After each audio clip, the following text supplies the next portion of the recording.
welcome to my kitchen. It's Tuesday, it's around 3 o'clock, and I am patiently waiting for my Misfits Market to be delivered so I can unbox it and show y'all what I ordered. Last Thursday, I had gotten my email, so I filled out my box and what I wanted to be in it, and then I get my confirmation email, and then with that confirmation email, I'm able to meal plan. So this week, it looks like I'm gonna be making ramen, shakshuka, and some veggie pizza with chicken sausage. So I'm excited for that, and I'm just, waiting and waiting for it to be delivered. I'm not very patient. It has arrived just in time. Great. All right, let's open this bag area.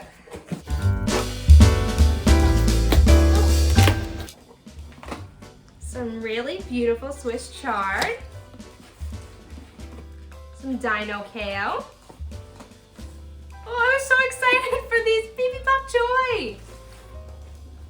Oh, a little piece of baby bok choy. Some parsley, some more kale. My cat. Bear, out of the frame, please.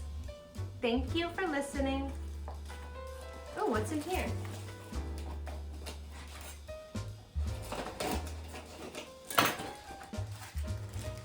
Oh, plums, yes. Little tiny plums.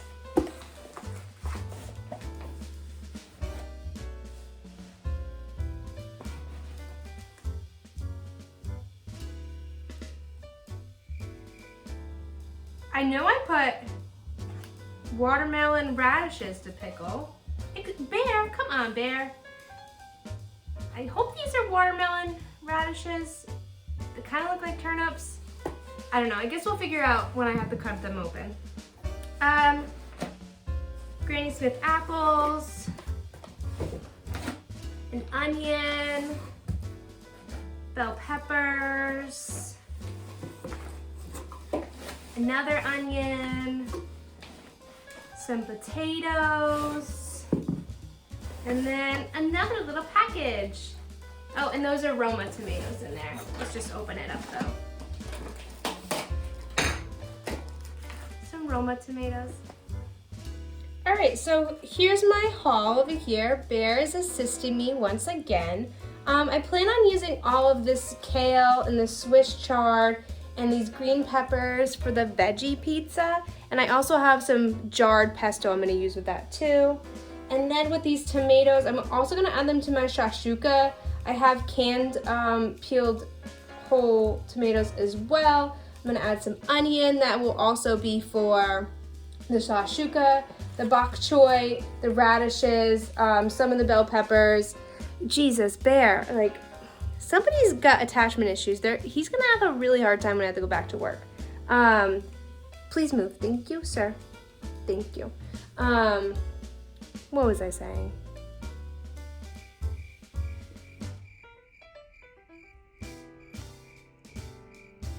I never did remember what I was saying. Hey y'all, it is Wednesday night and I am making shakshuka for dinner. It is a North African dish. It's kind of like a tomato stew. It traditionally does not have meat in it. However, this is kind of my take on it. So I'll be putting chorizo in mine. Also, it doesn't typically call for fresh tomatoes, but I have those. There, we're not doing this again. Also, it typically calls for red peppers, but I don't have a red pepper. I have a green pepper, and I'm not gonna go out and buy a red pepper. That's just silly. So I'm gonna use what I got. All right, let's get started. All right, so first thing we gotta do is we gotta turn our oven on and preheat it to 375. All right, so first I want to cook my chorizo. I'm only gonna use one guy. And I'll save the rest for breakfast this week.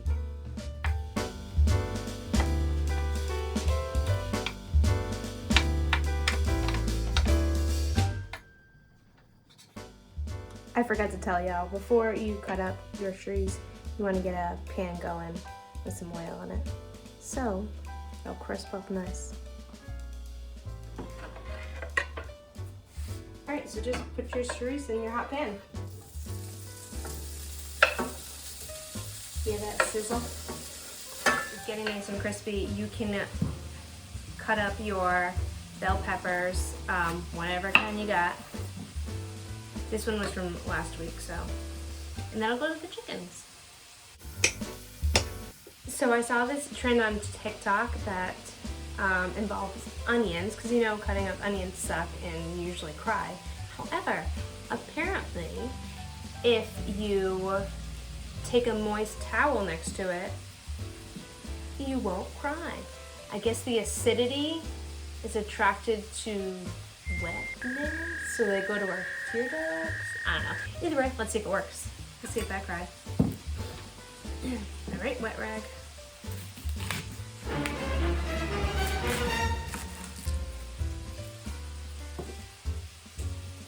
No tears. All right. Let's really put it to the test.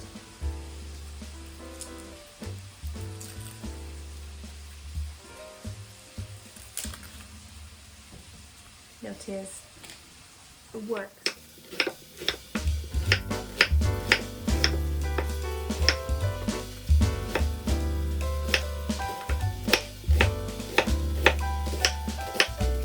Don't forget to add your peels to your veggie stock bag, and then you can also compost the remainder of your bell pepper as well. Alright, so my chorizo is nice and crispy. I'm just going to turn this down a little bit. I'm going to take my chorizo and I'm just going to put it on a paper towel and drain out some of that excess oil. Maybe speak one.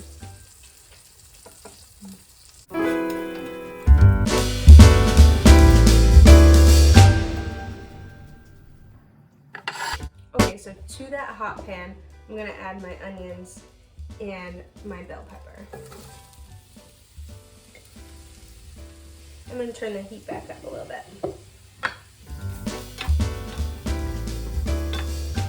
Grab your salt.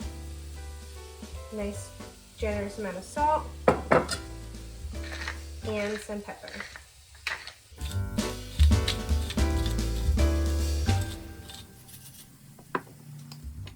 You want the peppers and you want your onions to get really, really soft. So you want to cook them for like 20 minutes, stirring them occasionally. And in the meantime, you can catch up on dishes or watch a show or have a drink.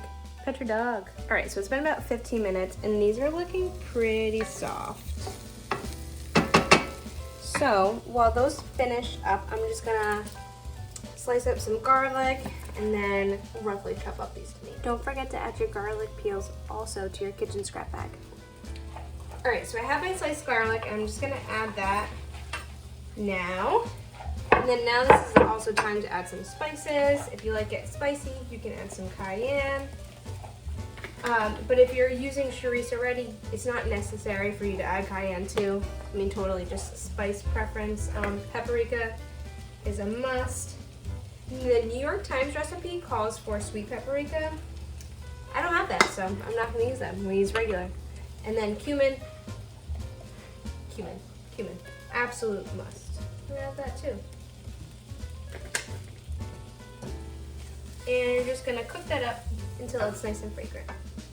All right, so you want to turn up the heat at this point, and now I'm going to add my fresh tomatoes. This is totally unnecessary. You do not need to do this. I'm only doing it because they were in my box this week, and I want to use them. So I'm going to add those, and I'm also going to add my entire can of the tomatoes. This is literally my friend Jesse's worst nightmare meal. I will never make this for you, girlfriend. You want to turn it up high. You want to just stir them around. All right, so you want this to start coming to kind of a bubble. And you want to just take your spoon and just start mashing up these tomatoes. It's gonna make a funny sound. Oh yeah. Maybe you're gonna keep playing with the pan like I do. Either way, you want them to come to a bubble and you want to just periodically poke at them. Alright, so I've been poking and prodding at this for like 5 minutes, but this is what you want to see. You want to see like bigger chunks, but not whole tomatoes. Yeah, I make a mess when I cook. And at this point, you want to add your chorizo if you're using it.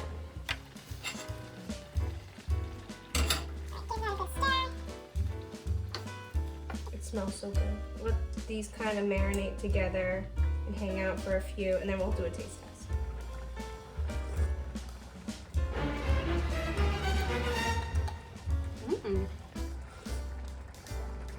There's a little bit of salt. All right, so we're gonna turn our heat down now. I'm gonna let it rest. You wanna create these little wells for your eggs to live in. I want 2 eggs, Kyle's wants 1, so I'm gonna only cook 3. And then for the leftovers tomorrow, no eggs.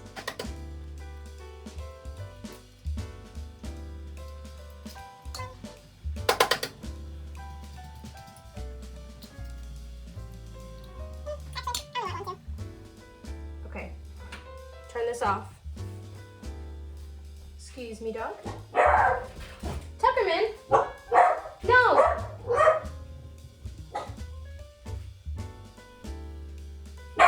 No! We're not doing this! We're not barking! Tuckerman! Alright, so you want to open up your oven. And you want to throw in your little tomato stew. Tuckerman! Then you also want to throw in your bread. Alright, so your shakshuka is going to hang out in the oven until the eggs are set, so like 7 to 10 minutes. Alright, here it is, all done. 1 for me, 1 for Kyle. And then we're just going to top it off with some feta and some pepper. Yeah, so it didn't take much time to make, like 35, 40 minutes. If you eliminated the chorizo, it would have taken less time. Alright, let's try it. I got my crusty bread here, and again, I still haven't figured out if this is a fork or a spoon, man. Okay, let's try it. Alright, my yolk is nice and runny. I'm gonna mix it up.